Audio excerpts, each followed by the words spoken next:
जय हिंद प्यारे बच्चों। आज आपसे बात करूंगा एनसीईआरटी पुस्तक के कुछ महत्वपूर्ण वस्तुनिष्ठ प्रश्नों के बारे में, जो कि कक्षा 10वीं अध्याय 10 प्रकाश का परावर्तन एवं अपवर्तन से संबंधित है। इसमें डीपीआई द्वारा जारी प्रश्न बैंक के ऑब्जेक्टिव प्रश्न लिए गए हैं। साथ ही साथ आपके एनसीईआरटी बुक के बीच में और अंत में जो क्वेश्चन दिए गए हैं, वस्तुनिष्ठ प्रश्न दिए गए हैं, उनको भी लिया गया है। तो परीक्षा की दृष्टि से बहुत महत्वपूर्ण है, इसलिए आप इनकी तैयारी करें। चलिए शुरू करते हैं आज का वीडियो। सबसे पहला प्रश्न, निम्न में से कौन सा पदार्थ लेंस बनाने के लिए प्रयुक्त नहीं किया जा सकता है? जल, कांच, प्लास्टिक और मिट्टी। इसमें से सही उत्तर है मिट्टी। मिट्टी का उपयोग लेंस बनाने के लिए नहीं किया जा सकता है। किसी बिंब का अवतल दर्पण द्वारा बना प्रतिबिंब आभासी, सीधा तथा बिंब से बड़ा पाया गया। वस्तु की स्थिति कहाँ होनी चाहिए? तो वस्तु की स्थिति होगी दर्पण के ध्रुव तथा मुख्य फोकस के बीच। यदि वस्तु दर्पण के ध्रुव और मुख्य फोकस के बीच में है तो इसका प्रतिबिंब आभासी, सीधा और बिंब से बड़ा बनेगा। अगला, किसी बिंब का वास्तविक तथा समान साइज का प्रतिबिंब प्राप्त करने के लिए बिंब को उत्तल लेंस के सामने कहां पर रखें? तो इसे हमें फोकस दूरी की दोगुनी दूरी पर रखना होगा। फोकस दूरी की 2 गुनी दूरी पर। यह इसका सही उत्तर है। किसी गोलीय दर्पण तथा पतले गोलीय लेंस दोनों की फोकस दूरी -15 सेंटीमीटर है। दर्पण तथा लेंस संभवतः है, क्या होगा? अवतल, उत्तल, अवतल तथा लेंस उत्तल होगा, या दर्पण उत्तल तथा लेंस अवतल होगा। तो इसका सही उत्तर है दोनों अवतल होंगे। माइनस में है, ऋणात्मक में है, इसलिए क्या होंगे? अवतल होंगे। ध्यान रखिएगा, अवतल।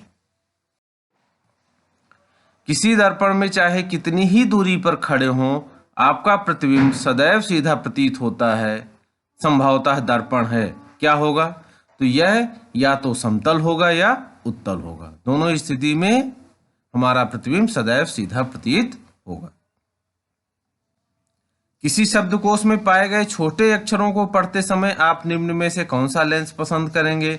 50 सेंटीमीटर दूरी का एक उत्तल लेंस, 50 सेंटीमीटर फोकस दूरी का अवतल लेंस, 5 सेंटीमीटर फोकस दूरी का उत्तल, या 5 सेंटीमीटर फोकस दूरी का एक अवतल लेंस। तो सही उत्तर है 5 सेंटीमीटर फोकस दूरी का एक उत्तल लेंस। समतल दर्पण की फोकस दूरी होती है, समतल दर्पण की फोकस दूरी होती है अनंत। अगला प्रश्न, यदि किसी वस्तु को अवतल दर्पण के सम्मुख वक्रता केंद्र पर रखा जाता है तो प्रतिबिंब बनेगा फोकस पर, अनंत पर, वक्रता केंद्र पर, या फिर वक्रता केंद्र और फोकस के बीच। तो सही उत्तर है वक्रता केंद्र पर। प्रतिबिंब वक्रता केंद्र पर बनेगा। वाहनों में पीछे का दृश्य देखने के लिए किस दर्पण का उपयोग किया जाता है? अवतल, उत्तल, समतल, उपरोक्त में से कोई नहीं, तो उत्तल दर्पण का उपयोग किया जाता है। वाहनों में पीछे देखने के लिए साइड मिरर के रूप में उत्तल दर्पण का उपयोग किया जाता है।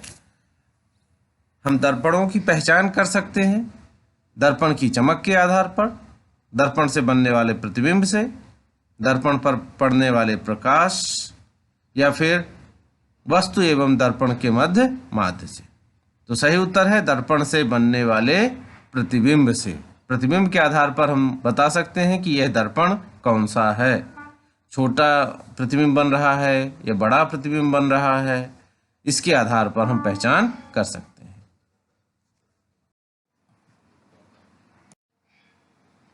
एक लेंस की क्षमता 2 डायोप्टर है, इसकी फोकस दूरी होगी। उत्तर 50 सेंटीमीटर। क्या फोकस दूरी होगी? 50 सेंटीमीटर। आवर्धन के मान में ऋणात्मक चिन्ह क्या दर्शाता है? उत्तर है प्रतिबिंब वास्तविक है। क्या दिखाता है? कि प्रतिबिंब वास्तविक है।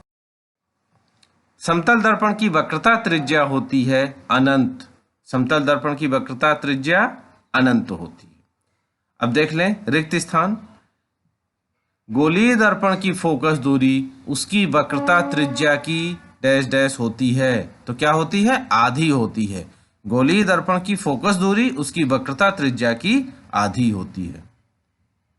अगला प्रश्न, जब कोई प्रकाश किरण सघन से विरल माध्यम में प्रवेश करती है, यह दूर हट जाती है, तो किससे दूर हट जाती है? अभिलंब से दूर हट जाती है। सघन से विरल माध्यम में प्रवेश करती है तो यह अभिलंब से दूर हट जाती है। कौन से दर्पण में प्रतिबिंब वस्तु से छोटा परंतु उल्टा बनता है? तो उत्तर है अवतल दर्पण। वाहनों के पीछे के दृश्य को देखने के लिए दर्पण का आवर्धन 1 से कम होता है। कितना होता है? 1 से कम होता है। अवतल लेंस सदैव छोटा, आभासी तथा सीधा प्रतिबिंब बनाता है। अवतल लेंस कैसा बनाता है? छोटा, आभासी और सीधा।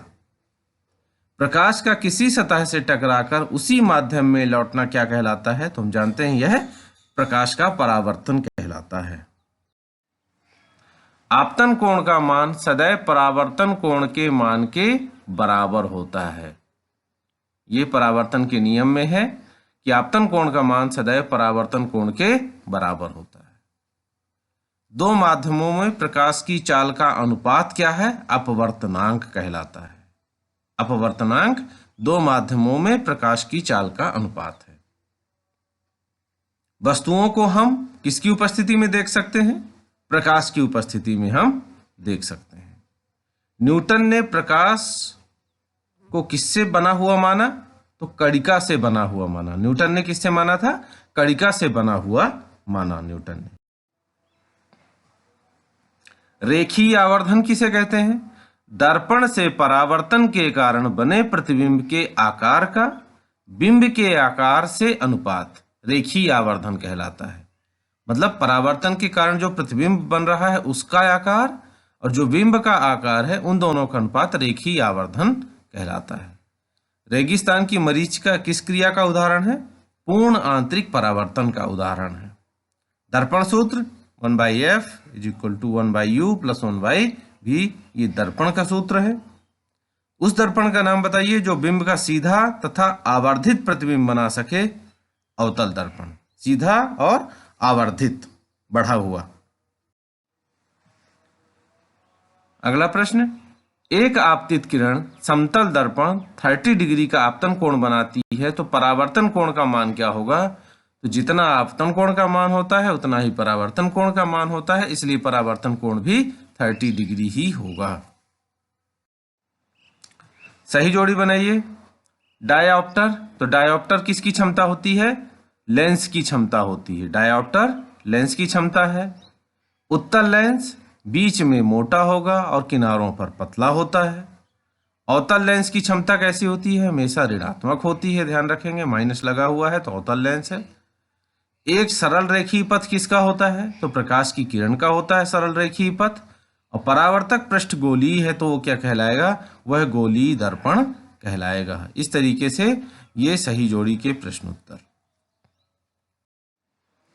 उम्मीद करता हूं कि आपको ये प्रश्न समझ में आए होंगे। आप इन प्रश्नों को अच्छे से तैयार कीजिए।